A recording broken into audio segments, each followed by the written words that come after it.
به نام خداوند رنگین کمان.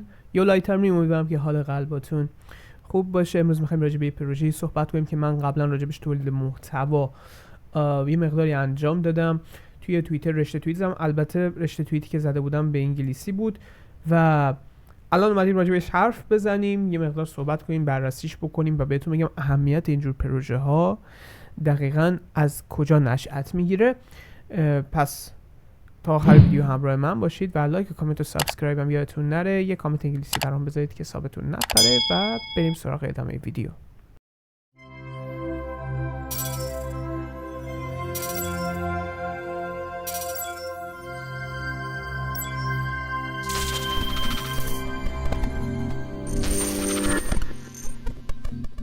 خب پروژه‌ای که امروز می‌خوایم راجع بهش صحبت کنیم پروژه میلتری هستش که در واقع یه پروژه‌ایه که یک ارائه دهنده سرویس ایمیل غیر متمرکزه و کارشون هم دیگه از روی این چیزی که گفتم مشخصه دیگه. مثلا شما جیمیل رو در نظر بگیر، فکر کن می‌خواستی بری جیمیل بسازی، دیگه نیاز نبود اون همه اطلاعات هویتی رو ارائه بدی، به راحتی میتونستی دیگه، مثلا نیازی به شماره تلفن نبود، نیازی به اسم و اینجور چیزا نبود و شما صرفا مثلا نیاز بود بری چی کار بکنی، صرفا نیاز بود بری مثلا با کیف پول دیگه امضا بزنی، یه ساین بزنی و بعدش هم بتونی اون ایمیل رو برای خودت باز کنی، حساب ایمیل رو. چقدر خوب میشد، چقدر راحت میشد و اون ناشناس بودن شما هم حفظ میشد.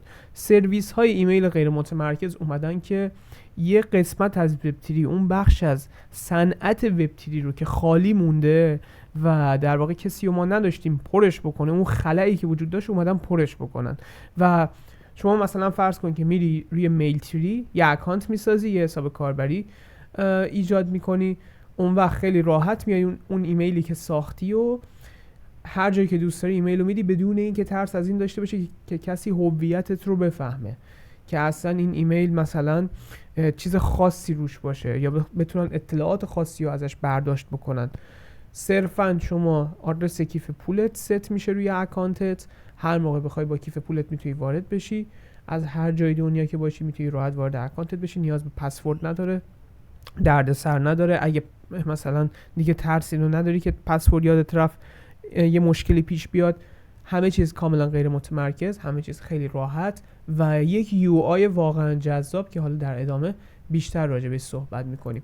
اوکی، این کلیات پروژه بود. اینم اکانت توییترشونه که رشد خیلی خوبی داشتن، 70,000 فالوور و ببینید در ماه اپریل اکانتشون ایجاد شده داخل توییتر و فعالیت‌های حرفه‌ایشون، یعنی کمپین گلکسی که اینا میذاشتن، فکر می‌کنم از حدود 3 ماه قبل 4 ماه قبل بود که کمپین‌های گلکسیشون شروع شد و در مقیاس پایین مثلا هر NFT که میدن 1000 تا 2000 تا 3000 تا یا نهایتاً 5000 تا ساپلای داره و حالا بعضی از اوقات‌ها هم که مثلا ساپلای نامحدود گذاشتن و شما میتونید مثلا بیای هر تعدادی که مثلا یوزر شرکت بکنه، کاربر شرکت کنه، میتونن اون NFT رو مینت کنن، اون NFT ها رو بگیرن. ولی خب به طور کلی اینا کاری که دارن میکنن در واقع تکمیل کننده یه پروژه‌ای مثل لینکتریه. من راجع به لینکتری تو ویدیوهای قبلی صحبت کردم، اگر ندیدید حتما از این بالا بزنید برید ببینید و اونجا راجع به لینکتری صحبت کردم که چه کارایی انجام میده، چه جوری و این حرفا.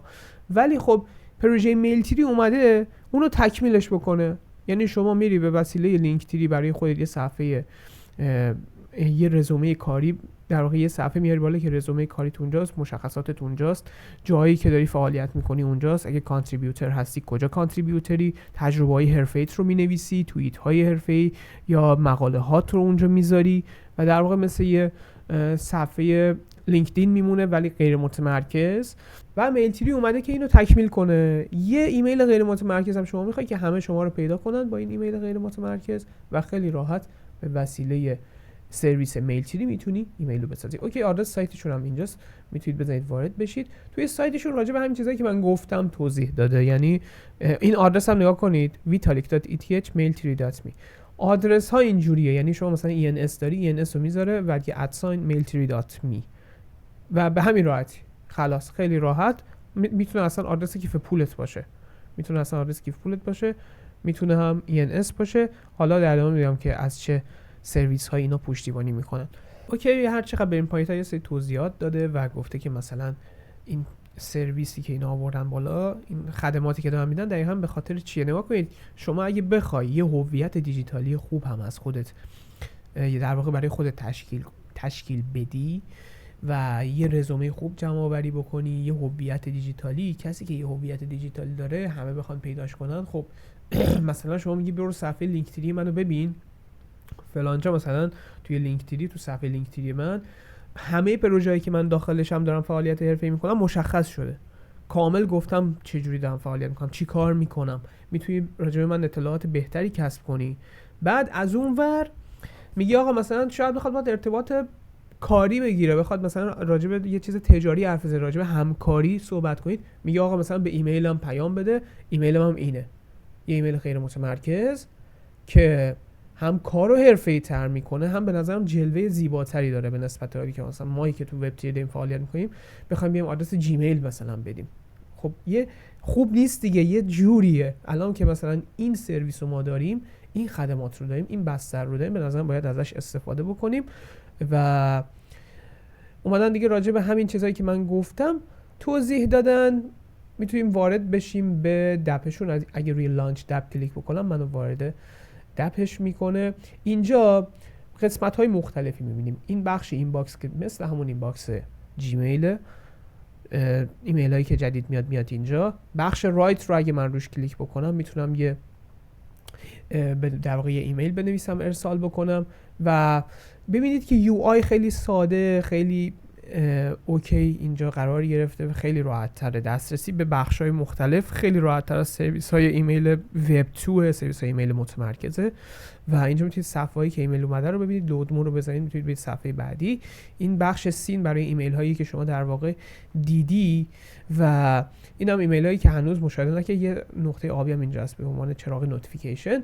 بخش سابسکریپشن هم اگه من بزنم در واقع تو اون نیوزلترها یا اون خبرنامه ها یا جایی که من سابسکرایب کردم داخلش، اینا رو من نمایش میده و خیلی به نظرم چیز کاربردیه، هم برای شما که کاربری، هم برای اون پروژه‌ای که میخواد بیاد یه سری خدمات رو ارائه بده یا خبرنامه راه اندازی کنه. میلتری خیلی میتونه کمک بکنه و الان که دارن کم کم در واقع فراگیر میشن، خیلی این موضوع بیشتر هم به چشم میاد. من قبلا راجبش صحبت کردم، فکر میکنم یکی از کمپیناش هم شرکت کردیم، منتها دیگه خورد به زمانی که ما مثلا فعالیت نداشتیم و اینا نشد دیگه حالا خیلی راجبش حرفه‌ای صحبت کنم. ولی خب تصمیم گرفتم امروز ویدیو رو بسازم که بهتر در جریان باشید. اگه هنوز نیومدید سمتش، ثبت نام کردم داخلش هم رایگانه. شما صرفا کافیه یه ENS داشته باشی، یا مثلا کافیه که یه دامنه از آنستاپیبل دامین داشته باشی، یا مثلا یه دامنه از دات بیت داشته باشی. هر کدوم از این ستا رو داشته باشی اوکیه،